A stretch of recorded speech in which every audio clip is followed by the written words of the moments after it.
आज है 13 जून 2025 दिन शुक्रवार। Welcome back to clean news UP. चलिए देखते हैं उत्तर प्रदेश की 25 फटाफट बड़ी खबरों को।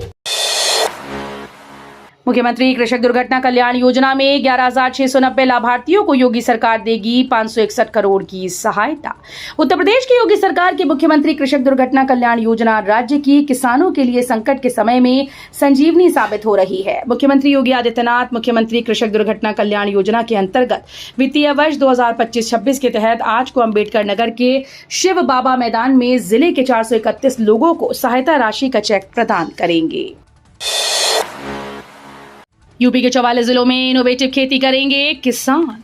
उत्तर प्रदेश में कृषि क्षेत्र में नवाचार को बढ़ावा देने और किसानों की आय को दुगना करने के संकल्प के साथ योगी सरकार लगातार नई तकनीकों को अपना रही है। इस क्रम में राज्य सरकार ने क्रॉप प्रोडक्शन टेक्नोलॉजी में समय के साथ बदलाव कर किसानों को आधुनिक खेती के लिए तैयार किया।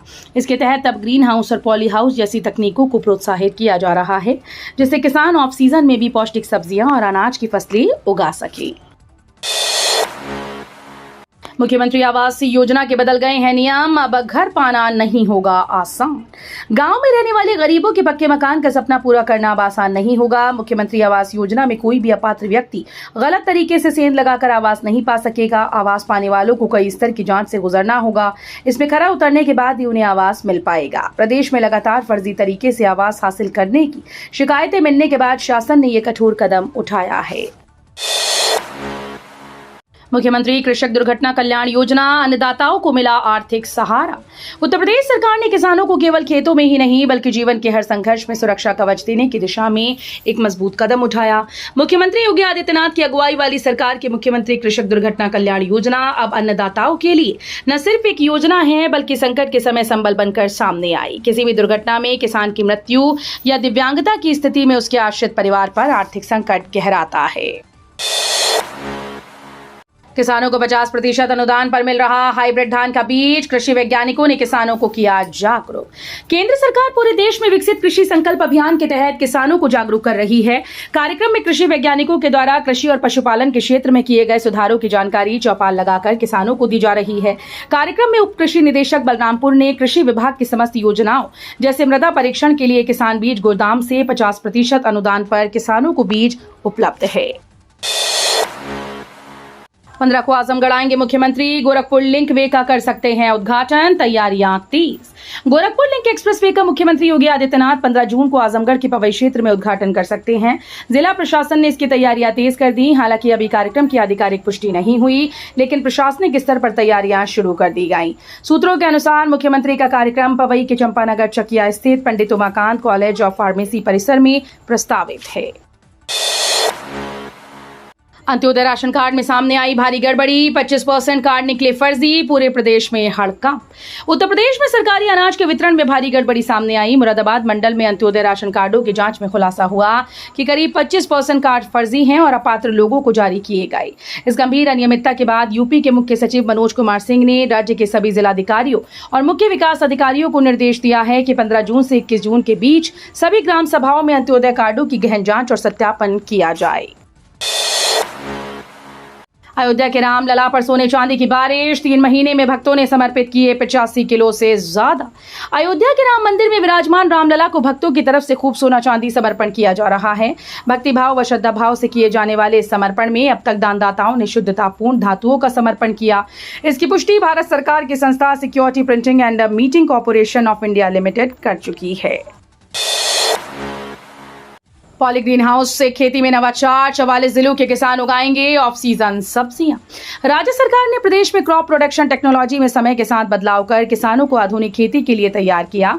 इसके तहत अब ग्रीन हाउस और पॉली हाउस जैसी तकनीकों को प्रोत्साहित किया जा रहा है, जिससे किसान ऑफ सीजन में भी पौष्टिक सब्जियों और अनाज उगा सकें। लखनऊ, बहराइच, सुल्तानपुर, बाराबंकी, सीतापुर, अमेठी समेत 44 जिलों के किसान अब इस तरह का अभिनव प्रयोग करने जा रहे हैं। आचमन योग्य नहीं गंगा जल, पानी में नाइट्राइट मिलने की पुष्टि, बायो रेमिडिएशन के नाम पर हो रही खानापूर्ति। कानपुर शहर से निकली गंगा नदी का जल आचमन योग्य नहीं है। इसमें गिर रहे नालों की वजह से पानी में नाइट्राइट की पुष्टि हुई। जलकल विभाग की जांच में यह खुलासा हुआ। कच्चा पानी स्वास्थ्य के लिए हानिकारक है। गंदगी और जलकुंभी आने की वजह से पानी का रंग ब्राउनिश ग्रीन हो गया है। प्रदूषित पानी को शोधित करने में जलकल विभाग का रसायनों पर खर्च 1.5 गुना बढ़ गया। यूपी में 8 सालों में बदली शिक्षा की तस्वीर, अब नहीं चलता नकल और ट्रांसफर का धंधा। मुख्यमंत्री ने कहा कि पिछली सरकारों ने यूपी में 2 नए बिजनेस खोले थे, एक नकल के नाम पर और दूसरा ट्रांसफर पोस्टिंग का। प्रदेश में थोक के भाव में नकल के अड्डे संचालित होते थे। बाहरी छात्र केवल फॉर्म भरते थे और उनके नाम पर कोई दूसरा परीक्षा दे देता था। वहीं यहाँ ट्रांसफर पोस्टिंग का भी एक उद्योग चलता था। डबल इंजन की सरकार ने इन दोनों प्रकार के अनाचार को रोककर पारदर्शी और निष्पक्ष प्रणाली को प्रदेश में अपनाया। दिव्यांग विद्यार्थियों को दी जा रही सुगम्य वर्कशीट, शिक्षा को अनुभव व आत्मबल का माध्यम बना रही सरकारी पहल। उत्तर प्रदेश में सरकार शिक्षा के क्षेत्र में नवाचार और समावेशन की दिशा में लगातार प्रयास कर रही है। इस क्रम में राज्य के लगभग 2.96 लाख विशिष्ट आवश्यकता वाले विद्यार्थियों के लिए यूनिसेफ के सहयोग से सुगम्य वर्कशीट का विकास और वितरण कराया जा रहा है। ये वर्कशीट दिव्यांग बच्चों को भी शिक्षा में बराबरी का अधिकार देने की कवायद न केवल उनकी मूलभूत शैक्षिक दक्षताओं को मजबूत करेगी, बल्कि उन्हें आत्मविश्वास और स्वाभिमान के साथ आगे बढ़ने की भी प्रेरणा देगी। मंदना औद्योगिक क्षेत्र के लिए फिर से भूमि अधिग्रहण के प्रयास शुरू। औद्योगिक विकास योजना के लिए मंदना के 8 गांवों की 900 एकड़ भूमि के अधिग्रहण को लेकर 18 साल से किसानों व यूपीसीडा के बीच चल रहे विवाद सुलझाने के लिए एक बार फिर से प्रयास शुरू किए गए। अधिकारियों व किसानों के बीच चौबेपुर ब्लॉक के सभागार में बैठक हुई। गांव कुकरादेव, शादीपुर, भवानीपुर, बहलोलपुर, बीरतियान, पेम, बगदौधी, बांगर, पचोर गांव की 900 एकड़ जमीन 2008 में यूपीसीडा ने मंदना औद्योगिक क्षेत्र के नाम पर अधिग्रहण की।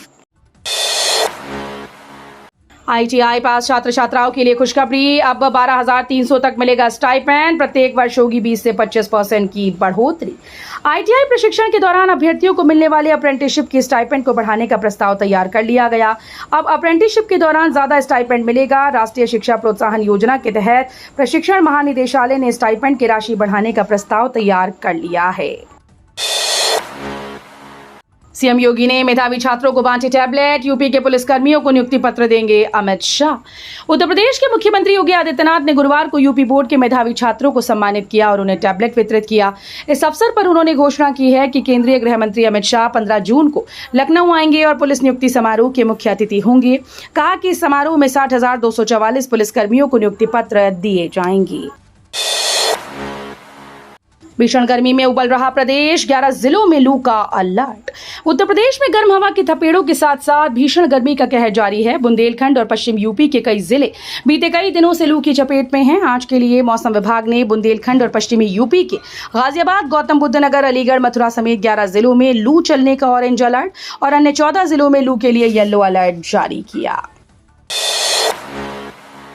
यूपी की सियासत में इंडिया और एनडीए अलायंस के बाद एक और 9 दलों के गठबंधन की एंट्री। उत्तर प्रदेश की सियासत में 2027 चुनाव के पहले सरगर्मी तेज हो गई। 2027 विधानसभा चुनाव से पहले पूर्व कैबिनेट मंत्री और पूर्व में बहुजन समाज पार्टी, भाजपा और समाजवादी पार्टी के नेता रहे स्वामी प्रसाद मौर्य ने एक नए राजनीतिक मोर्चे की घोषणा कर दी। लखनऊ स्थित एक होटल में उन्होंने प्रेस कॉन्फ्रेंस में लोक मोर्चा के गठन का ऐलान किया। अखिलेश यादव का बड़ा एक्शन, यूपी में सिर्फ एक जिला छोड़ सपा के सारे जिलाध्यक्ष हटाए गए। समाजवादी पार्टी के वरिष्ठ नेता और मुख्य प्रवक्ता राजेंद्र चौधरी ने एनबीटी ऑनलाइन से बातचीत में पार्टी संगठन में बदलाव की बात की पुष्टि की। समाजवादी पार्टी के प्रदेश अध्यक्ष श्यामलाल पाल द्वारा समाजवादी पार्टी जनपद कुशीनगर के जिलाध्यक्ष को छोड़कर समाजवादी पार्टी की जिला कार्यकारिणी, विधानसभा अध्यक्षों सहित विधानसभा कार्यकारिणी और अन्य फ्रंटल संगठन के जिलाध्यक्षों सहित जिला कार्यकारिणी को तत्काल प्रभाव से भंग कर दिया गया। मंदिर आंदोलन के नायकों को मिलेगी अमर पहचान, इन नामों से जाने जाएंगे राम जन्मभूमि परिसर के भवन। जहां आस्था, संघर्ष और संकल्प की त्रिवेणी बहती है, वहां इतिहास को जीवंत करने की ऐतिहासिक पहल की जा रही है। राम मंदिर परिसर में निर्मित हो रहे प्रमुख भवनों, विश्राम गृहों, सांस्कृतिक केंद्रों का नाम मंदिर आंदोलन के महानायकों के नाम पर रखा जाएगा। श्री राम जन्मभूमि तीर्थ क्षेत्र ट्रस्ट की 7 मार्च को हुई बैठक में निर्णय लिया गया कि राम मंदिर आंदोलन में अग्रणी भूमिका निभाने वाले नायकों को चिरस्थायी श्रद्धांजलि दी जाए। नोएडा ग्रेटर नोएडा एक्सप्रेसवे पर यहां बनेंगे 2 अंडरपास, इन सेक्टर्स और गांव तक होगी सहूलियत। नोएडा ग्रेटर नोएडा एक्सप्रेसवे पर बनने वाले 2 अंडरपास को बनाने के लिए 15 एजेंसीज आगे आई। अब इन एजेंसीज की फाइनेंशियल बिड खोली जाएगी। जिन एजेंसी ने सबसे कम रेट पर अंडरपास बनाने का दावा किया होगा उसको काम का जिम्मा दे दिया जाएगा। ग्रेटर नोएडा एक्सप्रेसवे पर सेक्टर 128 सुल्तानपुर और सेक्टर 168 जट्टा गांव के सामने अंडरपास बनने हैं। बांग्लादेश में रविन्द्रनाथ टैगोर के पैतृक घर पर तोड़फोड़, सीएम योगी ने जताई कड़ी निंदा। रविन्द्रनाथ टैगोर के पैतृक घर पर तोड़फोड़ की इस घटना की अंतर्राष्ट्रीय स्तर पर आलोचना हो रही है। उत्तर प्रदेश के मुख्यमंत्री योगी आदित्यनाथ ने भी इस पर गहरी चिंता और आक्रोश जाहिर किया। मुख्यमंत्री योगी ने सोशल मीडिया प्लेटफॉर्म एक्स पर लिखा कि गुरुदेव रविन्द्रनाथ ठाकुर के बांग्लादेश स्थित पुश्तैनी घर पर असामाजिक तत्वों के द्वारा की गई तोड़फोड़ और लूट अत्यंत निंदनीय, शर्मनाक और दुखद है। उन्होंने कहा कि यह घटना केवल एक सांस्कृतिक प्रतीक पर हमला नहीं बल्कि ये मानवता, सहिष्णुता और विरासत के मूल्यों को कुचलने का प्रयास है। विश्व हिंदू परिषद मंदिर स्वराज और जनसंख्या संतुलन पर चलाएगी राष्ट्रव्यापी अभियान। विश्व हिंदू परिषद के केंद्रीय संगठन महामंत्री मिलिंद परांडे ने आज झांसी के सर्किट हाउस में पत्रकार वार्ता को संबोधित करते हुए कहा कि भारतवर्ष में हिंदू मंदिरों को सरकारी नियंत्रण से मुक्त कराने के उद्देश्य से विश्व हिंदू परिषद ने देशव्यापी जनजागरण अभियान आरंभ किया है। अहमदाबाद से लंदन जाने वाली फ्लाइट दुर्घटनाग्रस्त, लखनऊ एयरपोर्ट ने जारी की चेतावनी। हवाई यात्राओं के लिए चिंताजनक खबर सामने आई है। अहमदाबाद से लंदन के गेटविक एयरपोर्ट के लिए उड़ान भरने वाली एयर इंडिया की फ्लाइट AI 171 आज सुबह उड़ान भरने के कुछ ही समय बाद दुर्घटनाग्रस्त हो गई। घटना के बाद अहमदाबाद का सरदार वल्लभ भाई पटेल अंतर्राष्ट्रीय हवाई अड्डा अगली सूचना तक अस्थायी रूप से बंद कर दिया गया। अहमदाबाद प्लेन क्रैश में गुजरात के पूर्व सीएम विजय रूपाणी समेत 240 यात्रियों की मौत, 2 जिंदा बचे। गुजरात के अहमदाबाद में एक भीषण विमान हादसा हुआ जिसने पूरे देश को हिलाकर रख दिया। इस हादसे की खबर सुनकर हर कोई स्तब्ध रह गया। लंदन जा रही इस फ्लाइट में 242 लोग मौजूद थे। इसमें गुजरात के पूर्व सीएम विजय रूपाणी समेत 240 यात्रियों की मौत हुई। प्लेन हादसे में सिर्फ 2 यात्री जीवित बचे। पीएम मोदी ने इस हादसे पर गहरा शोक जाहिर किया। SSC CGL में होगा बदलाव, केंद्र सरकार को भेजा गया प्रस्ताव। कर्मचारी चयन आयोग अपनी सबसे बड़ी भर्तियों में से एक कंबाइंड ग्रेजुएट लेवल एग्जाम 2025 से एक बड़ा नीतिगत बदलाव करने की तैयारी में है। केंद्र सरकार के विभिन्न मंत्रालयों, विभागों, संगठनों, विभिन्न संवैधानिक निकायों, सांविधिक निकायों, न्यायाधिकरणों आदि में ग्रुप बी और ग्रुप सी के विज्ञापित सभी पदों पर भर्ती सुनिश्चित करने के लिए आयोग पहली बार प्रतीक्षा सूची से नियुक्ति करने जा रहा है। तो ये थी आज की 25 फटाफट बड़ी खबरें। अगर आपको न्यूज पसंद आई हो तो वीडियो को लाइक और शेयर जरूर करें। धन्यवाद।